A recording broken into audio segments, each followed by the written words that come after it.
الحمد لله وكفى والصلاة والسلام على سيد الرسل وخاتم الأنبياء أما بعد بسم الله الرحمن الرحيم وعن سهل بن سعد الساعدي رضي الله تعالى عنه قال قال رسول الله صلى الله عليه وسلم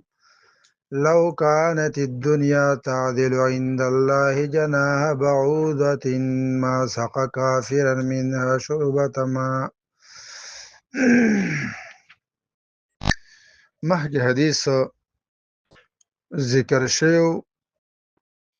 پای کې دا خبره شوی وه چې نلتمس وجه الله تعالی فوقع اجر علی الله. موږ د الله د رضا دپاره د الله رضا لټوو او زمونږ اجر په الله تعالی باندې واقع شو. نو د صحابي کلک عزم او په جرأت سره دا خبره کول دا په دې وجه باندې چې کله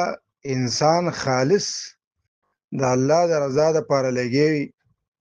نو هغه ته بیا د نورو خبرو سیره او دارنګه د نورو خبرو څه سوچ فکر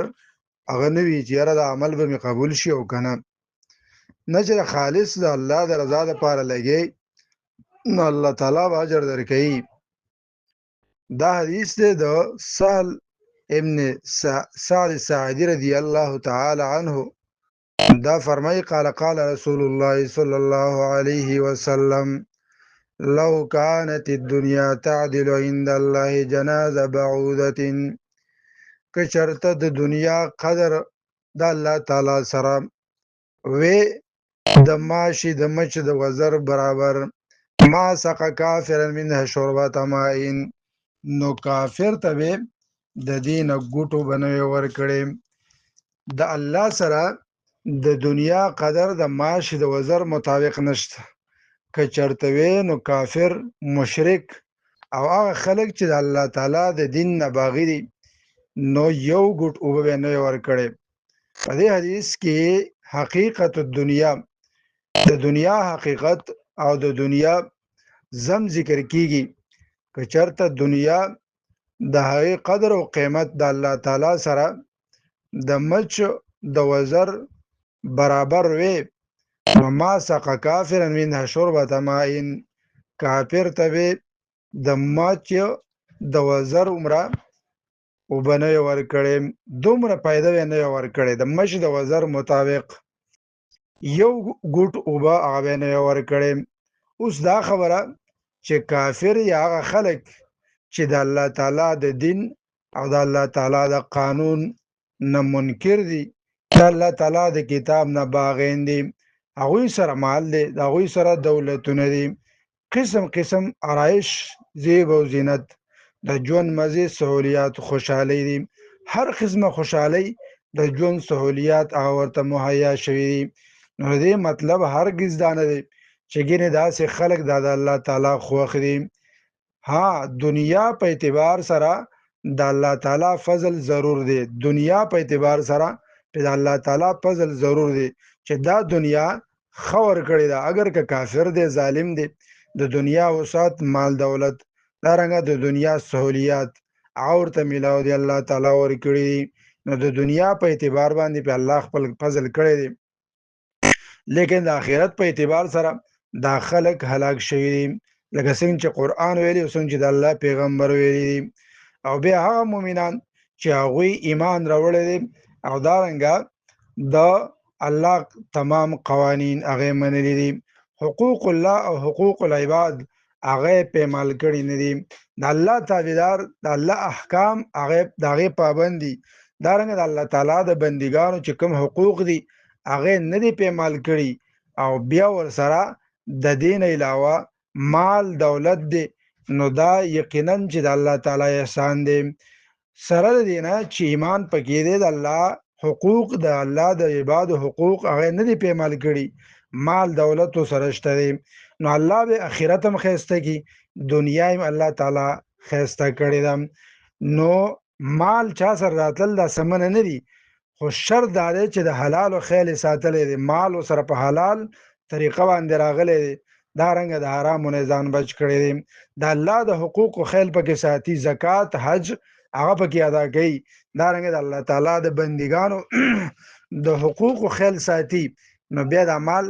منع نه دی. مطلب د خبرې دا شو چې دنیا او مال که څوک د چا سره راشي، نو په دې وجه باندې بنده چې دی الله تعالی ته نه نږدې کېږي، او نه د دې وجې نه یو انسان د الله تعالی نه لرې وځي، بلکې الله ته چې څوک نږدې کېږي نو دا د الله تعالی په بندګۍ باندې او دارنګه د الله تعالی سره په تعلق جوړولو باندې، دارنګه د الله تعالی د بندګانو خیال ساتل، دارنګه د الله تعالی د قوانینو پابندي کول، د الله تعالی د احکاماتو پابندي کول، په دې باندې انسان الله تعالی ته نږدې کېږي. دا نه ده کینې چې چا سره مال وي دا به الله ته نږدې وي، یا هغه څوک چې د چا سره مال نشته دی ګینې دا به الله تعالی ته نږدې نه وي. نه، داسې نه ده. د دې وجې نه حدیث کې ذکر لو کانت الدنیا تعدل عند الله جناح بعوضة ما سقى کافرا شربة ماء، که چرته د الله سره د ماشي د وزر د مش د وزر عمره قدر وې د دنیا، نو کافر ته به یو ګوټ بنوي ورکړی، یو ګوټ. او کله چې انسان د الله تعالی صحیح بندگی کوي، د الله تعالی د احکاماتو د هغې خیال ساتي، نو دا په قوي ایمان سره، نه چې په مال سره، یعنی انسان الله تعالی ته نږدې کېږي. دارنګه په دې باب کې په دې موضوع باندې په دې مضمون باندې ډېر آیاتونه دي چې زم د دنیا او دارنګه حقارت د دنیا هغه پکې بیان شوی دی. او دارنګه د دې باب هر یو حدیث چې تقریبا اکثر په هغې کې رسول الله صلی الله علیه وسلم هغه زم د دنیا بیان کړی، لکه څنګه چې مخکې نه روان دي. د دنیا سره بیجا محبت کولو نه زم پکې بیان شوی دی، چې لکه حدیث کې راځي حب الدنیا رأس كل خطیئه، د دنیا سره محبت کول دا سر د هر یو خطا دی. دارنګه حدیث مبارک کې راځي الدنیا ملعون، دنیا چې دا د لعنت کړی شوې ده. دارنګه هر هغه څوک په دې کې لعنتي دی چې په دې دنیا پسې شو، د الله تعالی بندګي ته پاتې شو. ان الدنیا حلوة خضرة، یقینا دنیا چې دا نو دا خوږه ده او شنه ده، خوږ څیز او دارنګه شین څیز دې سره انسان محبت کوي. نو وغیره داسې احادیث د دین هم دا خبره واضح کیږي او وضاحت د دې خبرې کیږي چې د دنیا سره محبت او د دنیا مال او دولت راتلل دا د الله تعالی رضا نه لټي، دا د الله تعالی د راضي کولو لار نه ده، بلکې د الله تعالی رضا چې غواړي نو د الله تعالی په قوانینو باندې لاړ شه، د الله تعالی د قوانینو پابندي وکړه، د الله د قوانینو پابند شه. هسې نه چې ته په کومه دنیا او د دنیا په آرایش، د دنیا په زیب او زینت، د دنیا په دې نعمتونو باندې ناز کې او حالان کې الله تعالی سره د معاش د وزر د مش د وزر عمره قدر نشته دی. د دې وجه نه دې حدیث ګڼ فواید دي. په دې حدیث کې یو دا دی چې زم د هر هغه چا بیان شوی دی چې هغوی دنیا مقصودی وګڼله، دنیای مقصود وګڼله، او دارنګه د دنیا رایش، د دنیا زیب او زینت هغه صرف مقصود کو، او الله رب العزت او د هغه رضا ته پاتې شو. نو زم د داسې خلکو بیان شوی دی. دارنګه زم د هر هغه چا بیان شوی دی چې هغوی دنیا مقصود کړله او د آخرت فکر هغه ته پاتې شو. دا تیر شو چې ورځ به مرګ راځي او د دنیا نه به زمونږه رخصتي کیږي. دارنګه زم د هغه چا بیان شوی دی چې خپله قیمتي زندگی په داسې یو څیز، یو بیکاره څیز باندې تیره کړه او مصرف کړه چې د الله تعالی سره هیڅ قدر او قیمت نشته دی. الله تعالی هغې سره څه مقام، څه حیثیت نه ورکوي، د خپله زندگی ټوله په داسې څه کې تیره کړه. دارنګه په دې حدیث کې اشاره ده دې خبرې ته چې بېوقوفه دي هغه خلک چې په بیکاره څیز کې چې دنیا ده خپله قیمتي زندگی هغه تیره کړه، او حالان کې د دې زندګۍ باره کې به تپوس کېږي. د دې وجه نه حدیث مبارک کې راځي چې د انسان د 5 خبرو تپوس نه شوی، د خپې به د ځمکې نه پورته نشي. نو یو په هغې کې دا دی العمر فیما افناه، عمر دې په څه کې تېر کړی و. او بل حدیث کې راځي العمر فیما ابلاه، عمر دې په څه کې زوړ کړی و. نو دنیا خو مقصود نه وه که نه، تا دنیا مقصود وګرځوله. نو الله ورنه تپوس کوي د دې عمر باره کې، دا تا سره د الله امانت دی، د دې باره نه الله تپوس کوي. دارنګه د دې نه دا معلومه شوه چې څنګه دنیا د الله تعالی په نسبانې حقیره ده او د الله تعالی سره هیڅ قدر او قیمت نشته. نو دغه رنګ هغه خلک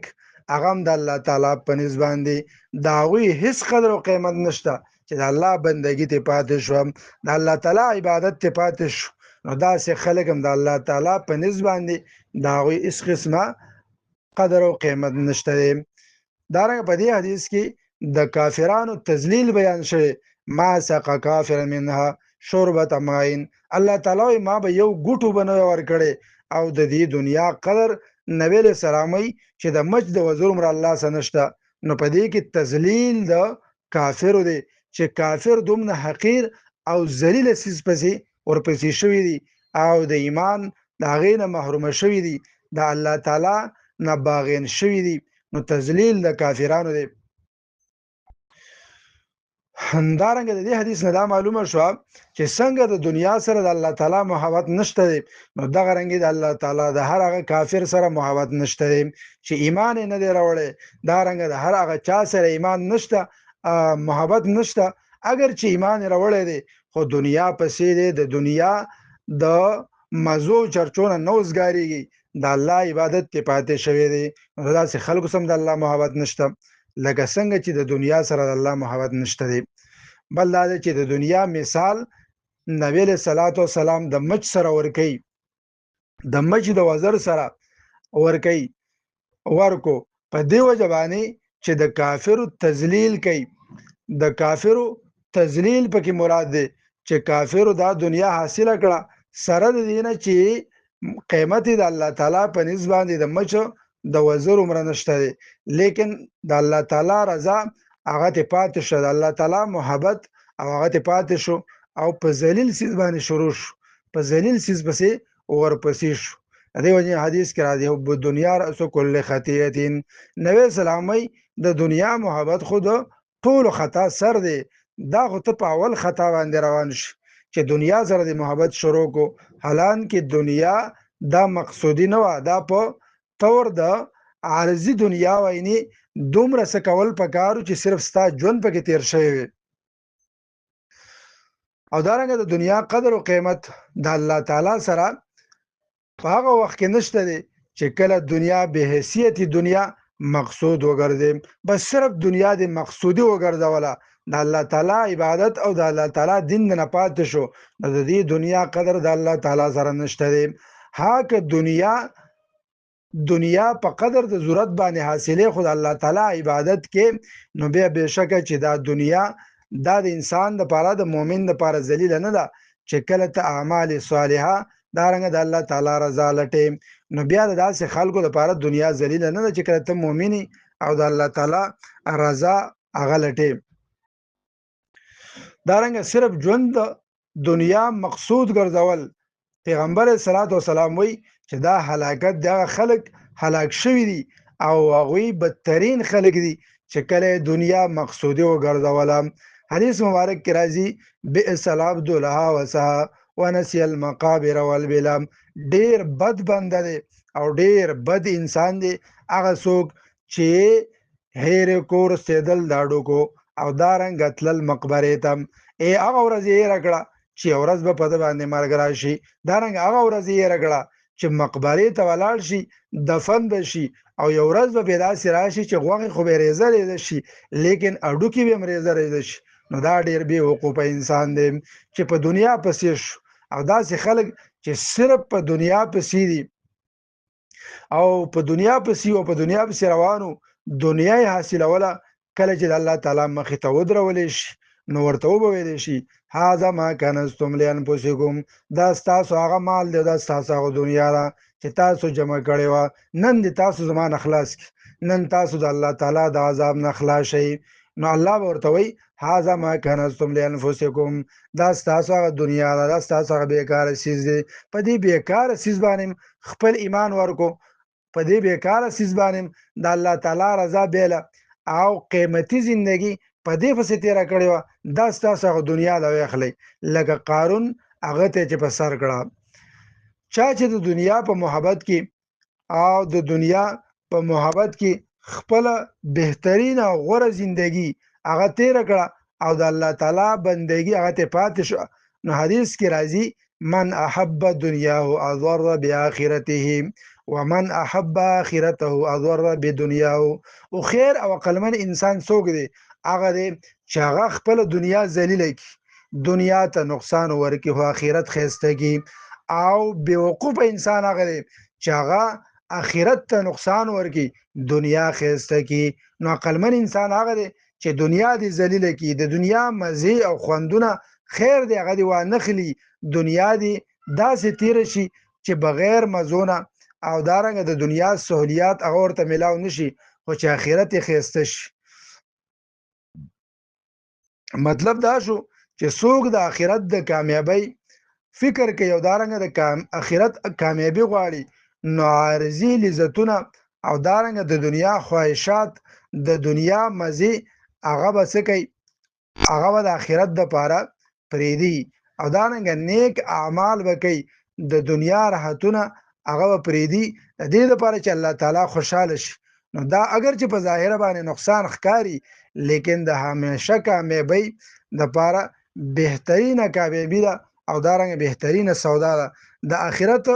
کامیابه سودا یې وکړه ځکه چې دنیا د هغې نقصان خو وکړو لیکن اخرت هغه کامیاب شو د دې وجه نه حدیث دی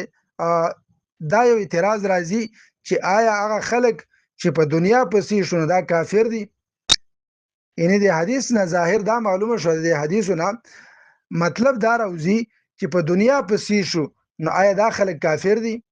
کنه سبا کوي داسې دی وکړي چې په غارونو کې کینی دارنګه کورونو کې کینی به د عبادت کوي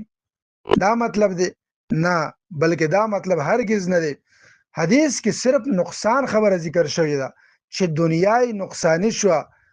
نو د کفر خبره هغه نه ذکر شوی حب دنیا او ازر باخرته چا چې دنیا غوړه کړو ځان له دنیا خسته کړه نو اخرت به تباہ او برباد شي اخرت به ذلیل شي د کفر خبره پکې نشته دی من احب دنیا او ازر باخرته چا چې دنیا خسته کړه نو اخرت به شي هغه به ذلیل شي نو دی وجنه اخرت خسته کول دنیا خیر دی که داسې تیر شي چې د دنیا سہولیات د ته نه میلاو د دې وجنه یو حدیث کې راځي الدنیا اضر بالاخره من اراد الاخره اضر بالدنيا ومن اراد الدنيا اضر بالاخره يا قوم فاضر بالفاني للباقي هغه څوک چې د اراده لري چې اخرت هغه ته نقصان ورکي او دنیا خسته کی ان اخرت ته په دنیا باندې نقصان ورکی او بعضی هغه خلک دي چې هغه لا اراده لري چې دنیا ته نقصان ورکی په اخرت باندې ان هغه بیوقوف خلک چې دنیا یې خسته کړه او اخرت هغه ته نقصان ورکړو ځان لا او هغه خیر خلک چې اخرت یې خسته کو لیکن دنیا ته نقصان ورکو دنیا خار دې خسته نه ده لیکن د الله رضا یې حاصله کړه د الله پیغمبر وی یا قومه فاضروا بالفان للباقي اے زما قومه zarar ورکې دی پانی دنیا ته د پاره د باقی دنیا د پاره په دې پانی دنیا ته په zarar ورکه خیر دی د پانی دنیا د ستا ذلیل شي دارنګ نقصان دي شي خدي و نه خوري او خدي و نسک د دې وجه یو حدیث کې راغلی دی دا هغه خلکو په آخرت کې هیڅ حصہ نشته د آخرت کور ولا نشته دی چا چې دنیا غوړه کړه من لا دار له ومن لا عقل له او هغه څوک په کې عقل نشته چې چا دنیا غوړه کړه او هغه چا لپاره آخرت نشته چا چې دنیا غوړه کړه په آخرت باندې من لا دار له داغه د لپاره کور د آخرت نشته دارنګ هغه چا عقل نشته من لا عقل له چا چې دنیا خسته کړه او آخرت هغه سکو هغه نقصانی کو دی وجنه قطب الدین رحمت الله علیه هغه فرمای چې الله رب العزت دې دنیا ته هیڅ حیثیت نه دی ورکړی. کله چې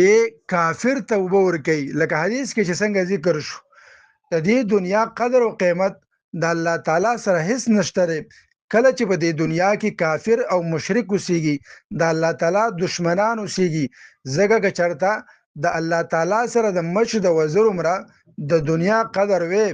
نو کافر ته به دا یو ګوټ اوبه هم نه ورکړي ځکه چې دشمنی نو هغه ته معمولی فایده انسان نه ورکوي. معلومیږي دا چې دا دنیا دومره ذلیله ده چې دای کافر ته په دې وجه باندې ورکړي ده. بل دا چې د دنیا قدر او قیمت د الله تعالی سره نشته دی ځکه کافرانو ته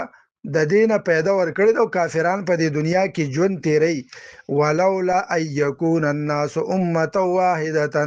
لجعلنا لمن یکفر بالرحمن لبیوتهم سقفا من فضه. الله تعالی وایي که چېرته د دې دنیا قدر ما سره وي او د دې وجې نه حدیث کې راځي چې په مؤمنانو باندې الله تعالی نه یریند الله تعالی د دې وجې نه کافرانو ته هغه ډیر مال نه دی ورکړی چې مؤمنان به اسلام پرېږدي او مؤمنان به دا تصور وکړي چې ګینې کافر زموږ نه ښه دي نو مسلمانان به ایمان پرېږدي. ورنه د الله پیغمبر وایي چې الله رب العزت وایي چې دا کافرانو له ما کورونه دارنګه د دیو اندرفیاګانې او د دیو بشتري او کټونه هر یو سیز دا به د سپینو زر او د سرو زر نه جوړ کړی شوي وي ځکه چې د دیو دپاره صرف دا دنیا ده. لیکن خبره دا ده چې مؤمنان به ایمان پرېږدي. بلکې قرآن کریم کې الله تعالی فرمایي عند الله خیر للابرار وما عند الله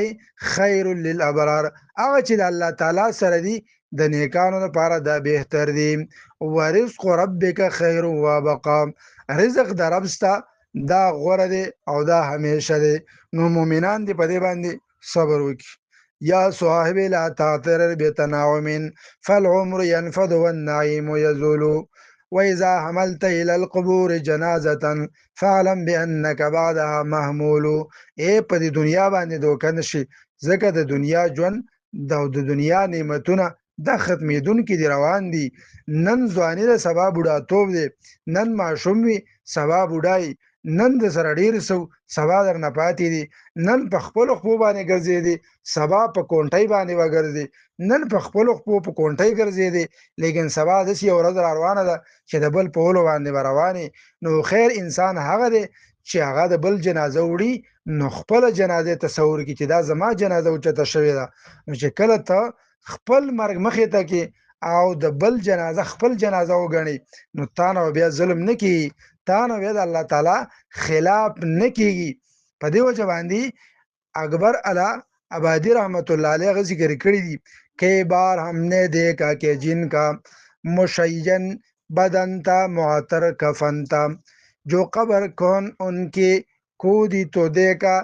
نہ عضو بدن تھا نہ تارے کفن تھا. دا شعر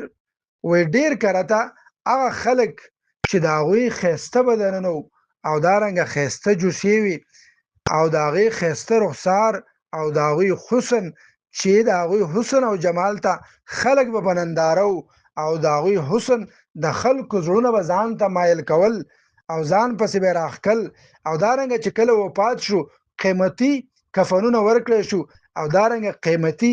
عطر پرې واچولی شو. لیکن افسوس دا دی چې ډیره موده بعد د هغوی قبرونه موږ را کولاو کړل او د هغوی قبرونه موږ وکتل نو چې موږ وکتل د هغوی بدنونه هغه ریزه ریزه شوي وو غوښې خاورې شوې وې چینجي پکې لغړېدلي وو دارنګه د هغوی هډوکي هغه ریزه ریزه شوي وو هغه راسته شوي وو او هغه کفنونه ښایسته کفنونه او قیمتي کفنونه چې ورکړی شوي وو او په هغې باندې قیمتي خوشبوګانې لګېدلې وي هغه چې موږ وکتل هغه کفنونه هم ریزه ریزه شوي وو. نو عجیبه ده او د افسوس او د سوچ خبره ده په هغه خلکو باندې چې بیا هم د دې دنیا دپاره فکرمند دي په دې دنیا پسې دي د الله تعالی نه نه یریږي او د هغې ورځې سوچ نه کوي چې یو ورځ به راشي د خلکو په ولو باندې به بار شو لاس خپې دا به کار پرېږدي او دارنګه دا مال دولتونه دا هر شی دا ورانه پاتې شي. نو پکار ده چې انسان نن الله رضا کې نن د هر انسان سره دا موقع ده چې الله رب العزت هغه رضا کې. د دې وجه نه د حدیث کې دا ذکر شو لو كانت الدنيا تعدل عند الله جناح بعوضة ما سقى كافرا منها شربة ماء. که چرته د الله سره د دنیا قدر د مچ د وزر مروي نو کافر ته یو ګټ وبنه ورکړي. الله تعالی دې په عمل کولو توفیق راکړي. واخر دعوانا الحمد لله رب العالمين. د تور زنګل من کې پروت زخمي لاله زما غازي لاله بدن ټول غلب دا مرمایو بدن ټول غلب دا مرمایو د تور زنګل من کې پروت زخمي لاله زما غازي لاله بدن ټول غلب دا مرمایو بدن ټول غلب دا مرمایو. اوه کریم دستا په دین قربان شو بدن ټول غلب دا مرمایو. اوه پورای دوازی مرمم شو بدن ټول غلب دا مرمایو. جستا په کل دین شوال قربانی لاله زما غازی لاله بدن ټول غلب دا مرمایو بدن ټول غلب دا مرمایو. د تور زنګل من کې پروت زخمي لاله زما غازي لاله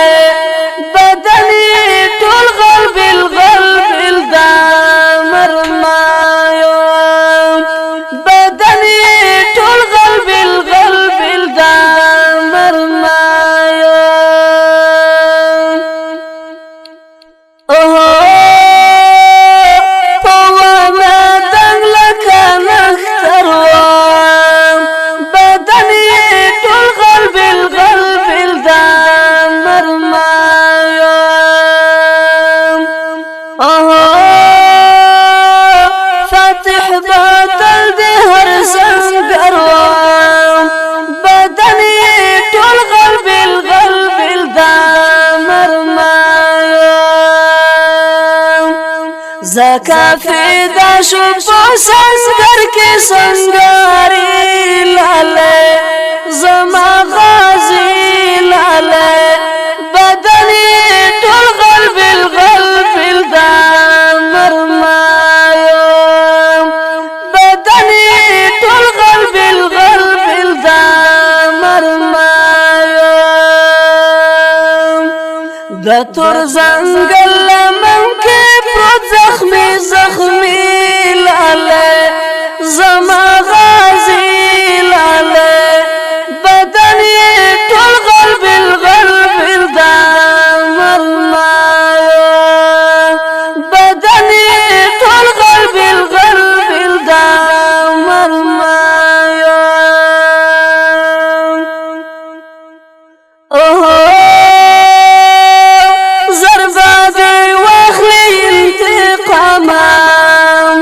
بدن ټول غلب دا مرمایو. اوه ورته تیار شول فدایانا بدن ټول غلب دا مرمایو. حمله تازان زیاره می فدای لاله زما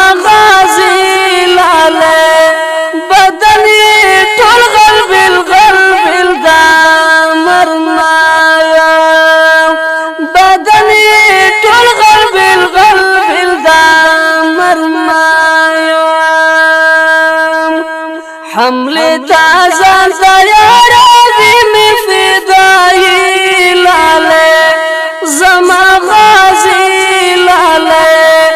بدني طول قلب القلب الدامر مايوم بدني طول قلب القلب الدامر مايوم دا تور زنگل من کې پروت زخمی زخمی لاله زما غازی لاله بدنی طول قلب القلب الدامر مایم بدنی طول قلب القلب الدامر مایم